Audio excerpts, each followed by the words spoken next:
Okay, so muli po, magandang hapon Pilipinas at welcome po sa ating Usapang Bayan. Ito po ay ang palatuntunang inyong napapakinggan Monday to Friday.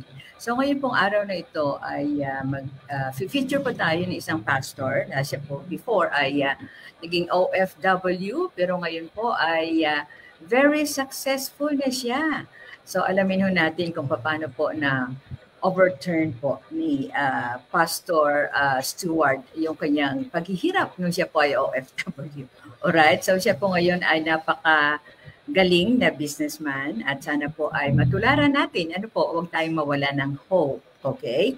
So ako po muli si Melly Tenorio at during this broadcast, you can support my page by sending stars, a digital gift that helps us maintain our page. Okay?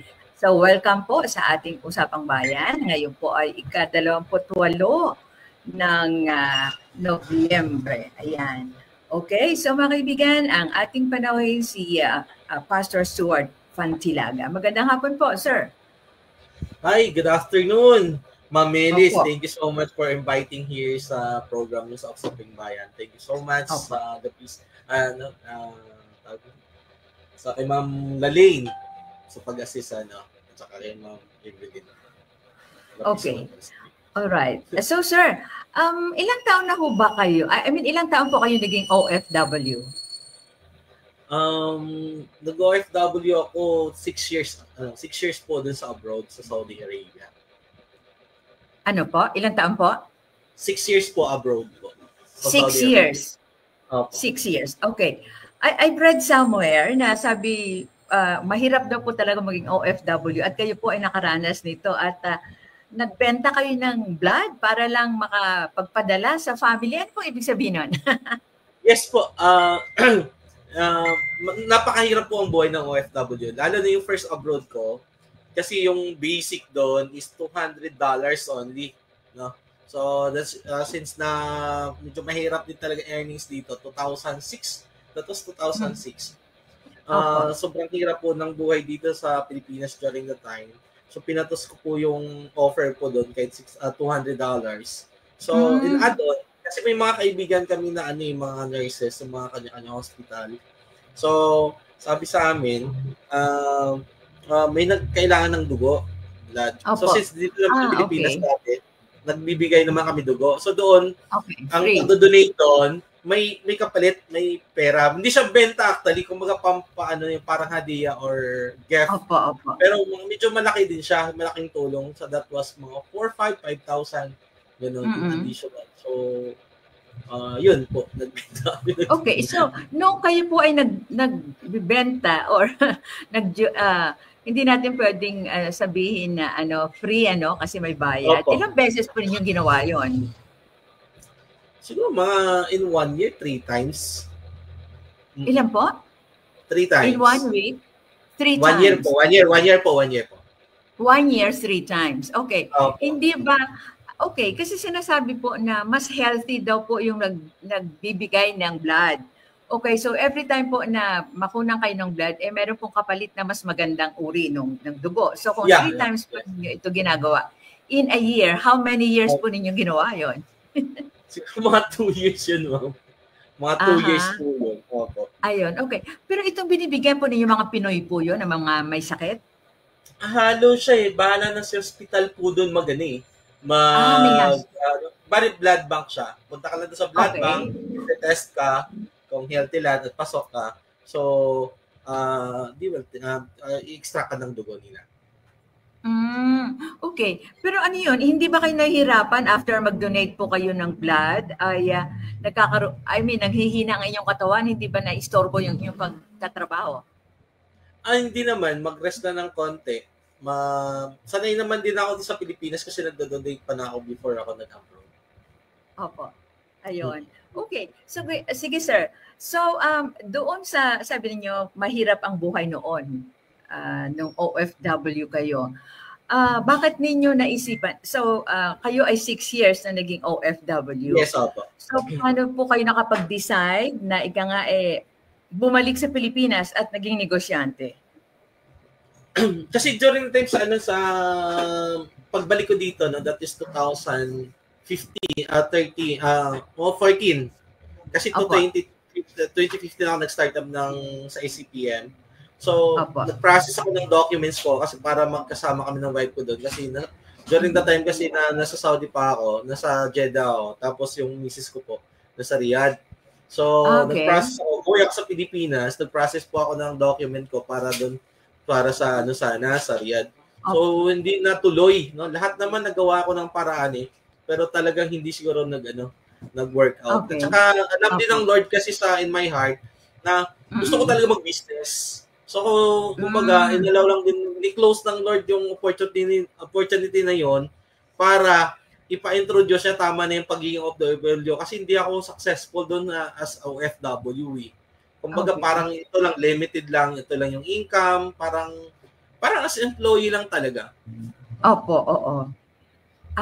Ayun. So yun po. Alright, nung nandun po kayo ni Mrs. sa abroad, meron po ba kayong anak? May mga anak na kayo?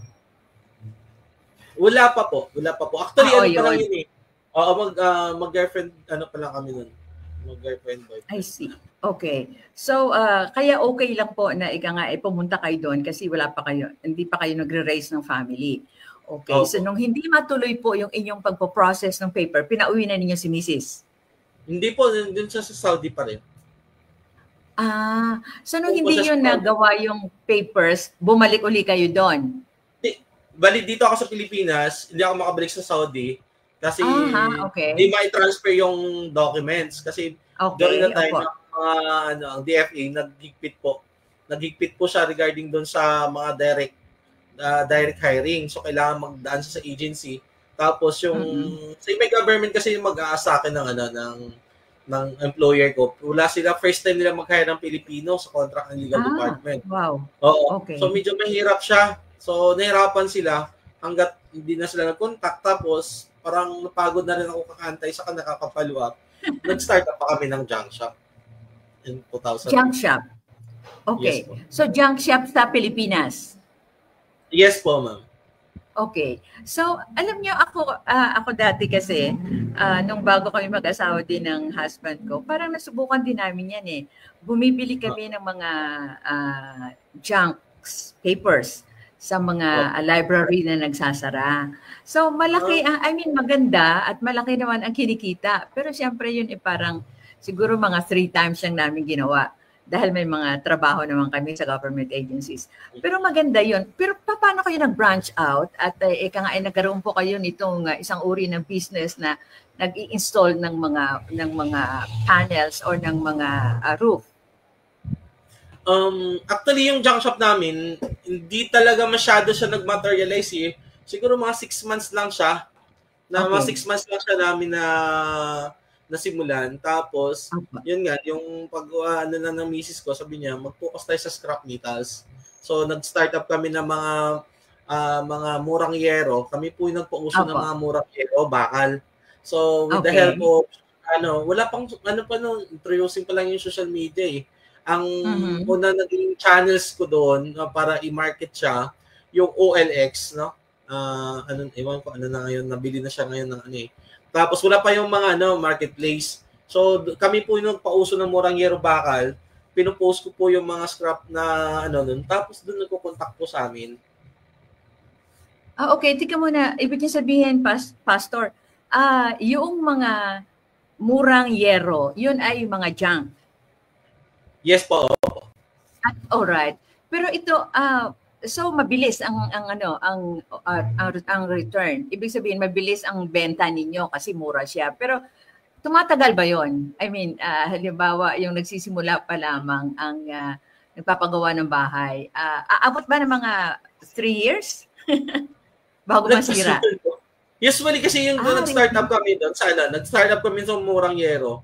Usually kasi yung ang susuki namin doon, pang temporary fence po, yung may mga construction site. So, I see, okay. Temporary lang kasi po yun, pinapambabakod ng area. Yan po yung usually na naging namin. Tapos may mga yun naman kami ng mga mumurahin lang since surrounded po kami ng medyo slum areas dito, ng mga type D or E na market. So, yun po yung mga mas mura lang talaga na yero. Pero hindi din kami nag-focus doon by 2019, with the help ng mga tinuturuan namin ng mga tao ko dito, sila talaga nag-encourage actually sa akin eh. So, tinuruan ko yung mga tao ko na mag-market ng mga yero dito. Kasi nag-extra-extra lang sila noon. May extra-extra lang siya sa shop. Mga estudyante po siya. High school pa lang sila noon. Opo, tumutulong po sila. Kasi wala akong tao, ako lang talaga. Tsaka yung mga may extra sa akin. So, may mga challenges kasi nangyayari eh. Marami nang nagbebenta online, yung na-introduce na yung marketplace. So, sabi ko, how I can compete them? Okay. Paano ako magkapag-compete sa kanila? So, I trained that, actually, 4 na mga tao eh, no? Na may extra sa akin. Pero yung nag-successful talaga na train ko, 3, no? 3 po yung so tinuruan ko sila kung paano ma-market hangga't in-encourage. Ako mismo nag-encourage sa akin na mangontrata kami. Magpapalit po kasi mahirap po kasi magbenta lang na magbenta kasi minsan marami mga customer na na naluloko sila ng mga kontraktor ng kontrata lalo na kapag mga walang pangalan. Kumukuha lang na down payment pagkatapos sibat na agad. Pero yung nasimulan namin yung supply install po na roping solutions po sa ECPM. Doon na po umaangat po yung aming yes po. Yung business ninyo. Yes Ayun. Po. Okay, sir. Kung kayo po ay walang background, halimbawa, hindi kayo engineer, kayo po ay pastor, di ba? Sino po nagbigay sa inyo ng mga idea? Yung mga estudyante na tinutulungan ninyo ay may mga background sa engineering, sa architecture, or sa iba pong mga engineering courses? Wala po. Actually, talagang super, kami, balik kami talaga po na from zero po talaga. Although, I work sa abroad siya na construction firm, 3 construction firm ang na-experience. Pero more on, ang una, nasa electromechanical. Pangalawa, plumbing naman. Ang lastly naman, contract and legal department. Pero yung pag-startup namin dito, kami lang talaga, kinapa po talaga namin. Godly. Yung tao ko pong si Alden, na matalino eh. Tinuruan ko siya magsukat. Isang business lang. Tapos, mag-estimate. Kami lang din po. Talagang nag-manual po kami talaga hanggat siya natuto siya sketch up with the use of technology. Ayun, siya na nag-estimate. Siya yung talagang tumulong ng todo sa ECPM. Okay. Sir, nabanggit ninyo, kayo ba, noong magsimula kayo, hindi pa kayo nag-online? Nag-start na po kayo online. Nag-start po ako ng posting po. Yung mga scrap at saka mga murang yero. Ayun. Pero ito? 2014? 2015. 2015. Okay. Yes. So, ibig niyo sabihin mula noon, talagang yung online ay nagsisimula na kahit na bago pa man mag-pandemic. Kasi nung mag-pandemic, saka lang siya talaga lumawak. Okay. So, hanggang ngayon po ba nag-online pa rin kayo? Actually, 98% of our sales or revenue po namin sa ECPM, it comes from online. Online po talaga. Kasi kung wala kaming online, siguro sarado na kami. Yes. Kasi, sabagay. Alright, nabanggitan niyo kanina na marami na kayong mga kalaban. Okay, yes. Ano po ang masasabi nating pinakamaganda ninyong point? Kung bakit kahit na marami na kayong mga kalaban ay nandyan pa rin po kayo. Ano po ang inyong ginagawa? Number 1 po, integrity. No? Number 1, integrity po talaga ng ECPM na quality materials, pulidong pagkakagawa, at reliable po talaga na sinisigurado po namin na yung aming gawa na durable at saka nagbibigay po kami ng warranty. So, alright. At saka yung report sa aming mga customer, we establish sa pag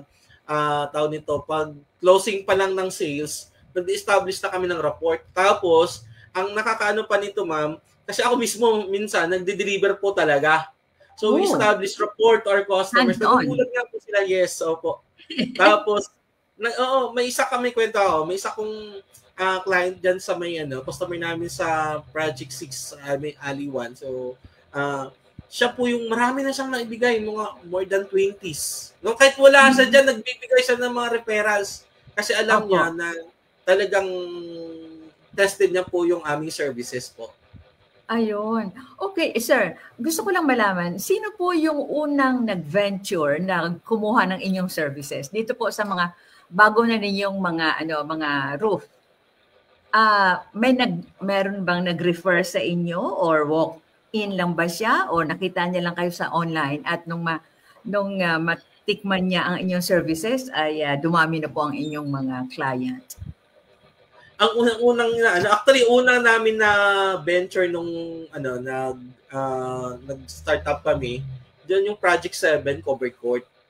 Yung Project 7 Covered Court din sa may Muñoz. So yun yung una namin. Pero parang na-stop yun kasi na-discourage ako. Kasi yung na-hire naming nagkakabit, hindi siya gaano marunong. Tapos bigla akong nilayasan. So nagkaroon po ng discouragement on my part kasi parang di ako fulfilling doon. Pero yung tao ko si Alden, siya po talaga yung masigasig na mag-establish. Actually yung pagpe-framing, yung isang nasunog dito na Bliss Condo doon sa may Alvarez, malapit sa Tondo. Oo. Okay. After pandemic yun din So, siya talaga, so hindi ko siya mahindihan kasi tao ko. So I have to support him. Okay, yes. So natuto siya. Yes, very persistent. So very persistent siya. So that is the first client. Actually, hindi siya nabayaran. Hindi siya nabayaran ng yung mga 20% kasi bigla ng pandemic. Okay. Tapos binlock na siya. Tapos na yung project, tapos hindi binayaran kasi nga parang contribution lang siya. Pero happy kami kasi natapos namin yon. Pero binless naman siya ng todo. Okay. So, ibig ko sabihin, paano, binayaran niyo siya eventually? Hindi, natapos namin yung project 2 units. Yung sunog na Bliss Condo, mga 6 floor yan din. 6 floors po yun. So, nasunog, napatayuan namin, nabubunga namin, hanggang sabi-sabi, natapos na yon sabi magbabayad. Biglang nag-pandemic. So, mga 30 to 40%. So, binlock siya. So, wala nang contact. Nako. Naging charity po yung first construction. Okay. During the pandemic, Pastor, natigil ba kayo?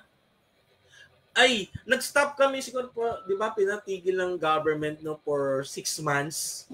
Pero after ng 6 months noon, kasi pwede na mag-mobilize, kulit yung mga tao namin eh. Since na makulit na po sila, wala na magawa yung mga tao. So they keep on contacting me, yung mga client namin. Sabi niya, baka pwede mo kami supply ng ganito, ganyan. Okay. Tapos, kinausap ko yung planta. Kinausap namin kasi nandun lang din naman yung mga tao nila. Pwede ba may mag-supply ng tao nito, ng paggawa mo kami ng yero. So, yun po yun na pumayag naman. At good thing, kasi during the time sa pandemic na walang lumalabas, kasi yung truck ko kasi sobrang boring ko pa story ito tell you. Na umikot po ako sa mga checkpoints. Ang lalapit-lapit na mga checkpoints, almost 20. Opo. Sa lugar namin dito. So, dinala ko yung truck ko, kinargahan namin ng maraming juices, calamansi juice, at saka mga merienda. So, kapag tumawid kami doon sa mga checkpoint, hindi kami nasisita. Naglalagay kayo ng merienda. Inaabutan namin. Pero, naman sila. Tapos, plus yung isa kong tao, nakakuha kami ng project, nakuusap namin yung isang construction firm na supplyan po yung mga facilities sa mga urgent dyan sa may lung center, sa may heart center, at saka doon sa may Philippine Mental Health. Sobrang dami ng yero doon na ginawa, yung siding, okay. So, during the time sa pandemic, actually it is a blessings. No? Binuhos po ng Lord ng todo-todo. We had our expectation yung kanyang pagpapala. So doon po nag-start up nag-accelerate po yung ng todo yung SPM po. Okay.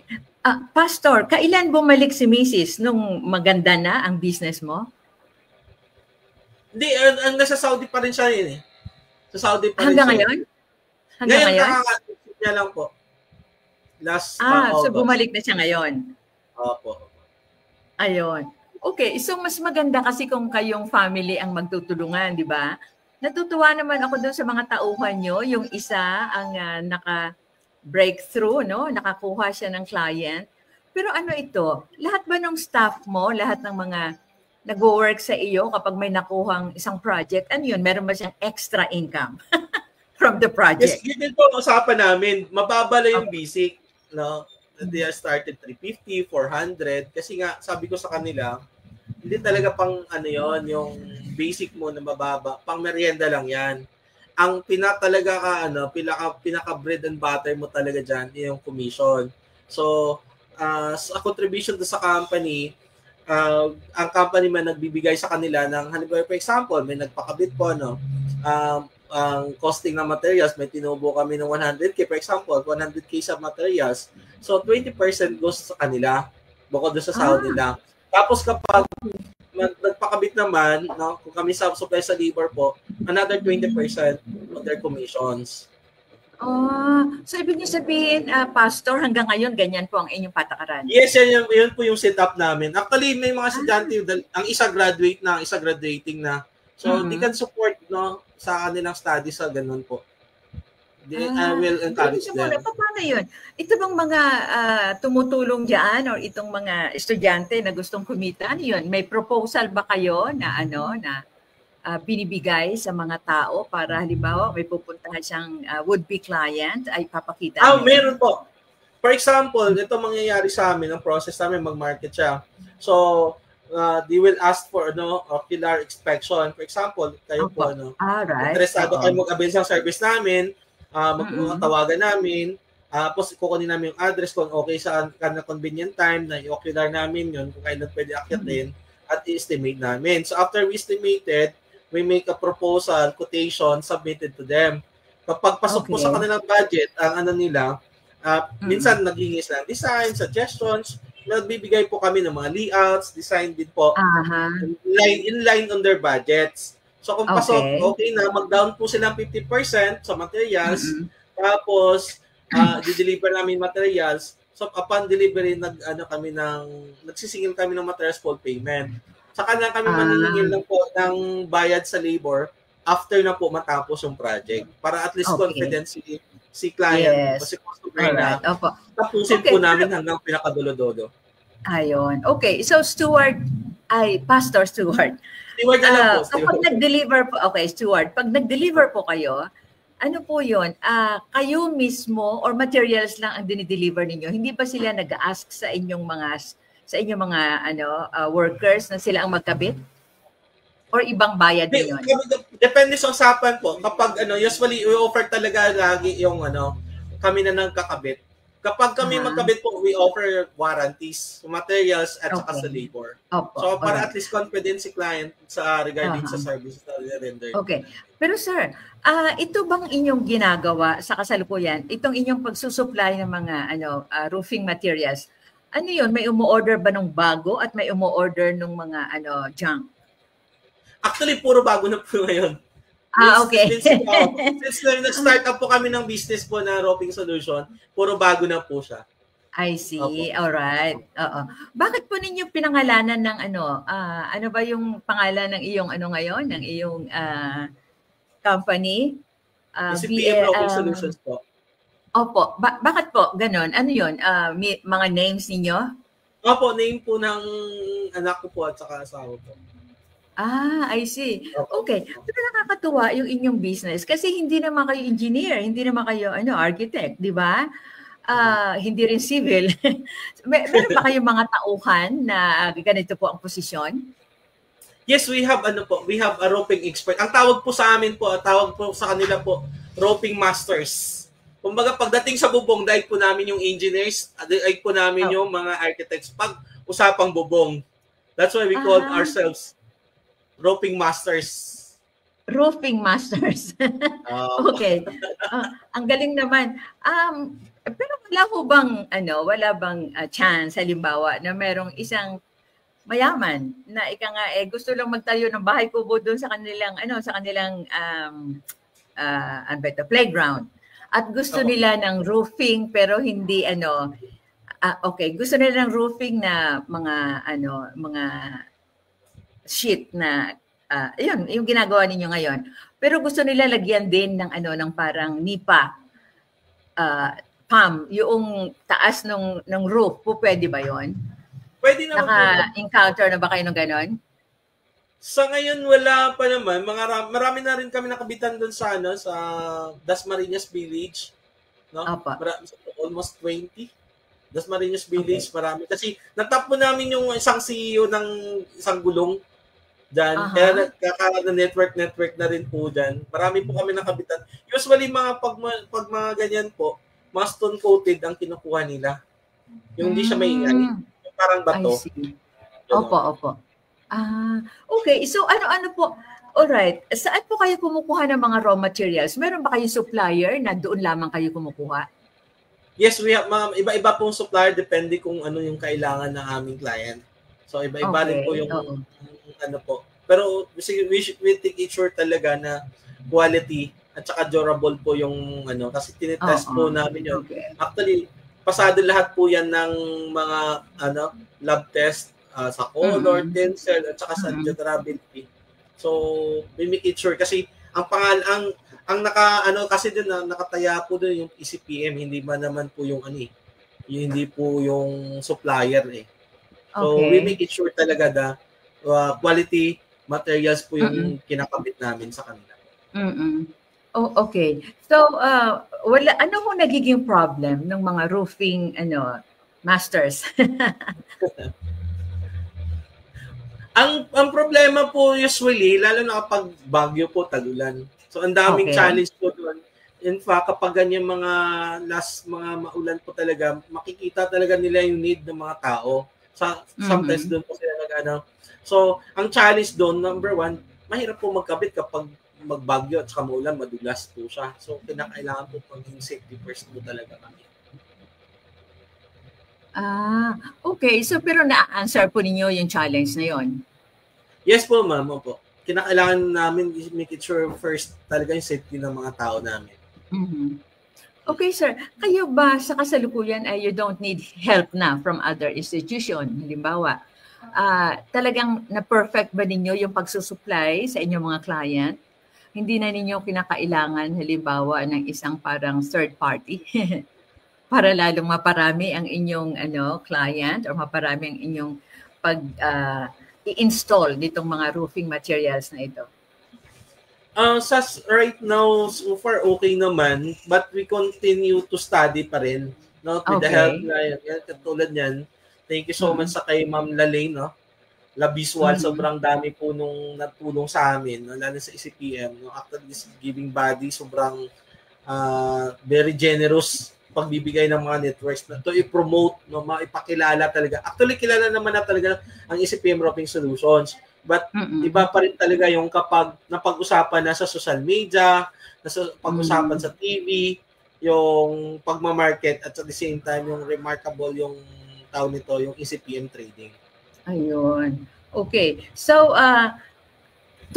kasi ngayon po ay okay na yung inyong business. Halimbawa po, meron kayong client na wala masyadong pera pero gusto niya mag-avail ng inyong services. Ano po, ang tinutulungan ba ninyo sila? Halimbawa, hindi niyo mapahindian. Do you opt to install yung mga murang roofing materials? Actually, we help naman. Actually, ang ECPM nandito sa roofing industries na to money making naman.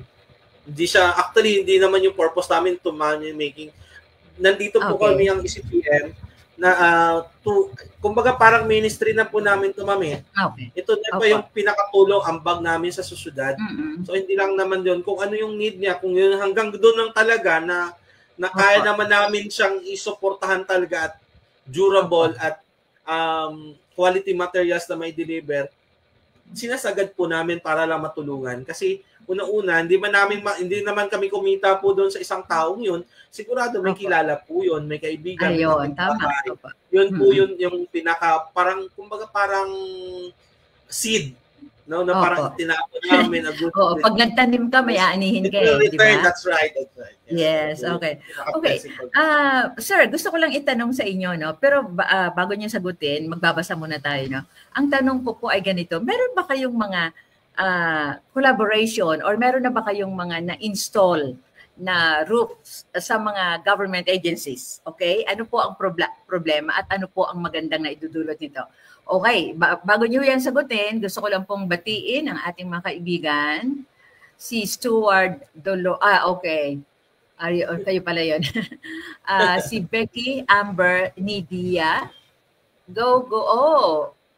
From Bicol. So, mother mo siguro ito. Okay, si Deline Pizarro, kandidato. God bless po, Pastor Stuart. Si Annalyn Olaso Ugat, watching from Quezon City. Alright, si Elena Dulay, hello po. Si Vivian Ihares, hello po. Hi Vivian. Si Annalyn Olaso Ugat, sabi niya, good afternoon po. At teka muna, marami pa dito eh. Okay, sige po, babasahin natin habang yung pong ating tanong sa inyo. Ayan, si Nix MRL, si Jenny Rose Reliama at iba pa nanonood sa atin. Si Beth, alright. Deline Pizarro, kandidato. Si Annalyn Olaso Ugat. Si alright. Alright. La Visual Corporation, ba? Okay. Si Mary Ann Bolbis. Si Annalyn Olaso Ugat. Si Charles Dump. Ayan, sabi ni Elena Dulay, good afternoon po. Light viewer po ako. Roofing materials po ito. Ano po ito? Ayan, si Charles Dump.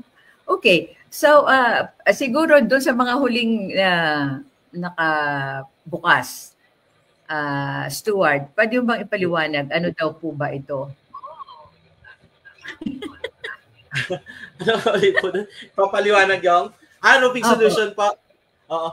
Pagdating sa bubong po, ECPM Trading is a smart choice. Kumbaga lahat po ng mga kailangan nyo sa bubong, mga problema sa bubong, lahat ng kailangan design or any material na available dito sa market po natin. Pwede namin po pagdating sa bubong kami po yun. Ayun, okay. Alright, so Elena, nasagot na sana yung tanong mo. So yung tanong ko po kanina, Stuart, yung tungkol sa inyong meron ba kayong mga naging client na mga government agencies? Yes, actually kanina kaka-deliver ko lang sa Bureau of Fisheries and Aquatic Resources. Oh, really? Okay. Nakapag-supply din kami po sa Manila, Nawasa dito sa Rotterdam. Yun nga lang po sa inyo, yung malaking project po dyan at right now, present pa rin dyan sa Manila Lung Center at saka sa Kidney Institute at saka sa Philippine Mental Health. Yung mga facilities, malalaking facilities po dyan, kami po nag-supply po niyan, yung bubong at saka yung mga sidings po niya. At saka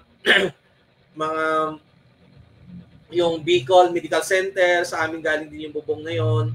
Basta marami, hindi ko na matandaan yung iba. Mga elementary school, mga cover courts, ganyan. Mga private entities, SM, ganyan. DPWH, marami po. At saka Pag-asa DOST, nandyan. Really? Wow. Pati Pag-asa. Okay. Kasama natin si Venus Valdemoro. Hello, friend. How are you? Okay. Ayan. So, alright. Tinitingnan ko lang po yung hindi pa natin nabasa. Ano po? Okay. So, sir, ibig niyo sabihin, marami din pala kayong na-i-install sa mga government agencies. Ano hong nagiging problem? Sinasabi nila mahirap daw maningil sa government agencies. Actually, hindi kami rikta sa government. Mga subcon kami. Kasi mahirap po talaga maningil sa government. Opo. Lalo kapag wala ka pang paluwal. Lalo na cash to cash. Ang yero kasi, ang roofing kasi, cash mo talaga siyang bibilin doon sa planta kahit matagal na kayong sinusuplayan, hindi po nagpapautang yun. Yung planta. Ayun. Okay, so ibig sabihin, Stuart, halimbawa ang Pag-asa or ang Bureau of Soils, kapag kailangan nila ang services ninyo, merong namamagitan at hindi kayo ang diretso sa kanila. Kapag sa government, usually po, pero pwede naman sa amin, pero basta ayusin natin yung payments ang terms of payment. Okay, sige. Alam mo, buti na sabi mo yan kasi minsan talaga mahirap sa government dahil Yes po. para mapadali, kailangan mong maglagay. Hindi, biro lang. Okay, sabi ni Elena Dulay, may yung residential po, magkano po kaya aabutin nito? Ayan, medyo luma na po ang bahay niya yata at may mga butas na. Okay, depende ba 'yon sa sa laki ng bubong na na inyong i-install ang roof Stuart? Yes, ma'am. Okay, Ma'am Elena, shoutout sa iyo, Ma'am Elena. So, ang usually kasi ginagawa namin, ma'am, ibigay niyo po sa amin yung contact number niyo, tapos address para ma-ocular namin. Usually, talagang mapag-aralan po namin, makita namin yung sitwasyon, kung ano po yung mga sira, trusses na ba, kasama na ba trusses, para makapagbigay kami ng actual estimation. Okay. Tapos, pero alright. Pag ganito, sige po. Apo. Halimbawa po, wala ba kayong, kunyari may magtanong, pag medium, large, small, medium, large, pag ganun po, hindi nyo pwedeng sagutin. Halimbawa sa small, magkano magagastos, or sa medium size na bubong. We cannot, we always look for the, kinakailangan namin maanahin yung, makita po talaga yung actual. Unless they provided the drawing plan. Kung may drawing po sila, pwede namin ma-rough estimate, pero ina-actual pa rin namin. Ayun, okay. Kasama rin natin si Lizelle Torres at saka si Christian Calpe. Okay, sir. Paano yung yung mga, kasi maraming nanonood sa atin, hindi lang mayayaman, hindi lamang nasa middle na mga family, kundi maging yung mga nasa baba. Okay, so yes, baka natutuwa sila sa mga pinapaliwanag mo at gusto nilang magtanong. Sa meron ba kayo, ano po ba ang website ninyo na pwede nilang puntahan? Or po pwede ba kayong magbigay ng inyong number para pwede nating ulitin kung kailangan po nila na makausap kayo? Pwede kayo mag-drop by po sa aming shop dito sa 200 Quirino Highway by sa Quezon City, or either saan po office ba? By sa Quezon City po. Baisa, okay. Yes po. Tapos pwede rin kayo tumawag or mag-Viber sa 0916-941-0707. Okay, 0916 0916 941-0707. 0707. Okay, so pareho yung 07. Message, pwede yung ma-search po, search nyo po yung ECPM Trading. So marami pa kami mga pages, magda-direct, magmi-message lang po kayo, may sasagot po doon. Okay. Sabi ni Elena, duplex daw yung bahay niya. Opo, ma'am. Bisitahin po namin, ma'am. Yan. Ayan. Bisitahin po namin. Taga-Baisa rin daw po siya. Okay. Taga-Baisa rin si Elena. Baka mamaya after Elena, tumawa, siguro, Elena, tawagan mo itong number. 0916-941-0707. Okay, isulat natin. 091, alright. baka malimutan ni Elena. Okay, 0916-941-0707. Ayan, okay. So yan ang number ni Stuart Fantilaga, 0916-941-0707. Ayan. Okay, so alright. So, kasi siyempre alam nyo ngayon may mga subdivision, mga villages na siguro noong una ay alright. So 0921-2705. Alright, ulitin natin. 0921-270-5707 ang isa pa po nilang number. Okay. Minsan po may mga subdivision at saka dati yung mga housing projects, di ba? Kagaya sa Project 4, meron silang housing diyan at marami pang iba. So ngayon siguro dahil makaluma na talaga yan, wala ho bang lumalapit sa inyo na mga client na nanggagaling yan sa mga housing projects na ganyan? Marami po, ma'am. Marami po. Hanggang maabot kami ng Pangasinan, Batangas. Basta talaga? Willing po sila. Opo. So, Ocular, supply install. Dami po. Mga resort sa Laguna. Opo.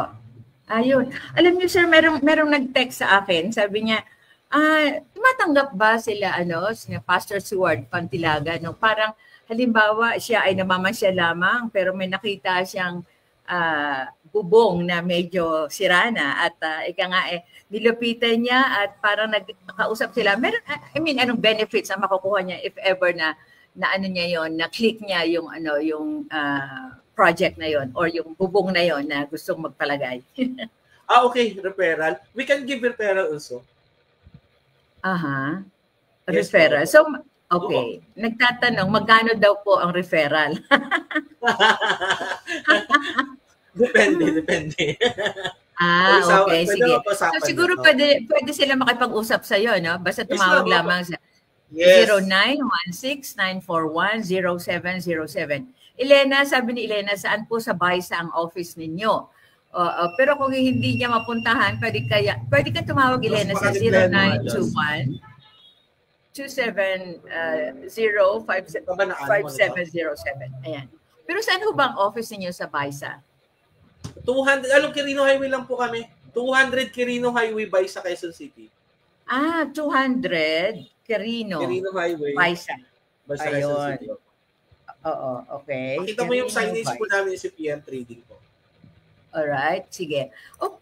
Okay, so ano pa po ang maaari ninyong maikwento sa ating mga followers, sa ating mga listeners na dapat nilang gawin kung sila ay parang hopeless na. Kayo kasi hindi di ba?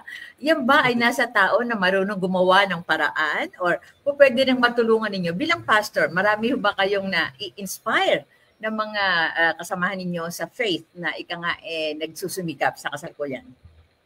Yes, actually, kaya ginagrab ko itong opportunity nito, lalo yung mga guestings, to inspire people that there always a hope. No, actually, mahirap po talaga ang buhay, pero huwag pa tayo magpapadaig sa hirap ng buhay. If there is a will, there is always a solutions. At may awa ang Diyos, no? Tanda natin lagi ito, may awa ang Diyos, lagi tayong pagpalain kapag tayo magsipag, mag-isip, gumawa ng paraan. So, don't lose hope, just trust yourself. Actually, dati hindi ko naman naisip talaga ito na magkaroon kami ng negosyo na ganito eh. It come to pass when there is a need. So actually, nag-start up kami ng nangailangan kasi kami yung junk shop kami, nangailangan kami ng bubong, mga murang bakal, yero, kasi low budget lang talaga yung budget namin. So, through that through the need namin, nagkaroon ng idea to start up this kind of business na marami pala nangailangan ng mura, talagang very affordable. Siyempre, di naman lahat naka-afford. So, kumbaga kung ano lang yung budget nila na available. Ayun. Okay. Sabi ni Elena, saan po malapit yan? BISA Kanto po ang babako. Dito malapit sa Manutok, bago magmanutok po. Alright. So, basahin mo, Elena, sabi niya, we are located at 200 Quirino Highway, BISA, Quezon City, SCPM Trading. Ayun, yun ang kanilang company. Yes.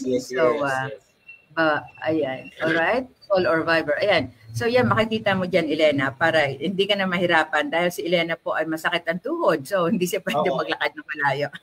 Okay. So ano pa po ang maaring maging okay. So napakaganda po ng inyong sinasabi na wag kasi minsan may mga tao, pastor, na parang naaawa sa sarili. So instead na gumawa ng paraan, yung awa sa sarili ang kanyang pinakikinggan. Kaya wala siyang lakas ng loob. Alright. Sabi ninyo, kailangan magsumikap. At siguro manghingi ng tulong sa Panginoon, di ba? Nabigyan sila ng lakas ng loob. Tama po. Actually, maraming mga OFW. That's why number one, I want to share the story na yung sa OFW talaga. No, kasi ang daming mga Pilipino abroad matanda na po dun sa abroad. They're always nag-iipon sila ng money pero wala silang lakas ng loob na magsimula ng magnegosyo. Alam mo sa totoo lang, as a Pilipinas po maraming opportunity. Sobrang daming opportunity kasi bakit? Ang daming Chinese dito nagninegosyo, Amerikano, Hapon, Chinese, mga tao nito, mga Indiano. Nandito sila sa Pilipinas because they have a lot of opportunity. Kailangan po lang una-una lakas ng loob. Kailangan natin Opo. kung anong solusyon, mag-isip kung ano yung mga need na dapat abutin natin. Mag-isip po tayo ng solusyon, aralin po natin, tapos magsumikap. No, pagsisinegosyo, ano siya hindi siya yung instantly magki-click eh. It takes years. It takes patience. It takes a lot of people. Sometimes iwanan ka ng tao, wala kang tao. Ikaw mismo gagawa. Minsan wala talaga gagawa kundi tulungan mo sarili mo. And most of all, ang pinaka-lastly at pinakauna sa lahat, dapat manalangin tayo, napagpalain tayo ng Panginoon. Actually, hindi naman tayo ginawa ng mundo, ng Diyos nandito sa mundo by accident eh. God has always a purpose for us. May Yes. purpose po Diyos sa atin. Kung ano man yung rule natin na ginagampanan sa buhay natin ngayon, dapat mahanap po natin yun because that is our rule in this world. Kaya ako, feeling ko kahit talo o panalo man sa project na yan, basta magampanan ko lang yung aking role, fulfilling. Makita ko si client na masaya, masaya rin po kami. Opo. Ganun po yun. Kasi that is a rule in this society. Yes. Oo. Okay. Stuart, ikaw ba ay negosyante, business man, or business bang natapos mo, or ang iyong background? Yes, business. Talaga bata pa lang ako. Business, talaga nagnegosyo na talaga kahit ano. So, kaya gusto ko talaga maging negosyante. Nag-aral pa ako ng business administration po sa Bukidnon State College. Business ad. Ayun. Okay. So, ngayon ay ano ka na, satisfied ka na. Kasi kumbaga, ginagawa mo yung iyong trabaho as a pastor at the same time, marami kang natutulungan ng mga kasing faith mo at marami kang natutulungang magkaroon ng job. Ilan na ngayon, sa kasalukuyan, ilan na ang mga workers mo? Or staff ang mo staff namin talaga, 3-4 lang dito. Kaya okay. Pero yung roping masters namin, mga almost 20. Ilan? May mga almost 20 po. May team kasi kami, yung nag-aakyat talaga sa bubong, yung nagkakabit. Opo. 4 teams po sila. Lalo na kapag malakasan talaga, sobrang 4 po sila na teams po. Almost 20 po. Ayun. 20. Okay. Kung pwede ba kayo, kunyari, sabihin sa inyo, ikontrata kayo na within this day, dapat matapos ninyo yung buong roofing ng isang bahay. Depende po, ma'am. Usually kasi one day lang talaga tapos na sa amin. Kaya natutuwa sila. Opo. Kaya nagugulat sila, bakit ganun kagabilis? Pero makikita nila kasi pinag-drone namin, pinapadala namin sa footage, pinibigay namin po yung drone shots. Kaya sobrang happy sila. Oo, minsan sinishare pa nila po. Oo, ano yun? So, pwedeng kayo lamang ang install ng roof, pero meron silang engineer at meron silang architect. Yung roof lang talaga ang kinuha sa inyo, pwede yun? Pwede naman po, ma'am. Pero hindi kami mag-o-offer. Kapag hindi po kami nagkabit, hindi po kami nag-o-offer ng warranty sa okay. Kasi syempre, iba na yung kapag ipang-gumawa. Oo. Gusto ko lang ito itanong, hindi ko alam kung gusto mong sagutin or what. Doon sa iyong mula 2014 na pag-roof mo, pag-install ng roofing, ano ang pinakamalaking nakuha mo? Meron ba kayo nakuha sa Magallanes, sa Fords, or at magkano? May nakuha kaming sa yung warehouse na malaki. Okay. Mga 2.5 million. Doon sa may, sa isang pabrika. Warehouse po siya, opo. Tapos yung malaking bahay naman, pinaka-cost 2.8 million yung bahay ng CEO ng Goodyear. CEO sa Dasmariñas Village. Ayun, galing. Okay. Pero ano pa mga benefits ng mga employees mo? Lahat ba sila permanent? Hindi kasi kontrata ang usapan namin. Okay. Opo. By contract po kami yung payout namin. For example, isang bahay na to, dapat naka-contract sa kanila. But we make it sure na na naka-insured sila. Kasi hindi ko siya papagawa ng project pag wala insurance po yung mga tao. Alright. Pero sir, yung mga staff ninyo sa office, mga permanent yun? Hindi. Usually, isa lang yung permanent dito namin. Kasi, mga estudyante, on call, ganyan. Okay. Malapit po ako sa mga working student, ganyan. Ayun, okay. Marami ka palang, marami ka palang natutulungan. Ang galing naman. Okay, so, congratulations at naaano lang ako, meron lang yung yung tumutulong sa iyo na yung Lalaine. Ay, si Ma'am Lalaine La Visual Corporation. Oo, taga saan si Lalaine? Ay, Ma'am Lalaine, shout out sa iyo sa La Visual Corporation at saka Servicio. Actually, award-giving body siya. Ma'am, pwede po i-plug yung okay. Parang na-interview ko yung yun eh. Na-interview ko sila dati. Okay. Right, so marami so maliban pala sa meron silang award body, awarding body. Yes, tumutulong din pala talaga sila doon sa mga nabibigyan nila ng award. So congratulations. Yes, okay, nakikilala talaga kayo. So maraming salamat, Stuart. Baka may gusto kang iwanang mensahe para sa ating mga tagapakinig. Sabi ni Becky Amber Niglia, sabi niya, Amen. Si Rich Peñaflor is watching with us also. Okay? Sabi ni Elena, okay po. Alam ko na po yan. Thank you po. So, maraming salamat po sa inyong pag-follow, sa inyong pakikinig, at sa inyong pag-watch. Alright? So, Pastor, anong gusto niyong iwanang mensahe? Okay po. Pasalamatan ko muna si Ma'am Lalaine, no? Thank you, Ma'am. Ma'am Lalaine of La Visual Corporation. Thank you for giving us, acknowledgements out endeavor po namin sa ECPM Trading Roping Solutions for the award this coming Southeast Asian Premier Business and Achievers Award for recognizing ECPM this coming December 8 sa Winford Resort and Casino Manila this December 8, no? Sa lahat ng mga awardees, sa lahat ng mga na award, thank you so much. At nagpapasalamat po ako sa mga taong sumusuporta, no?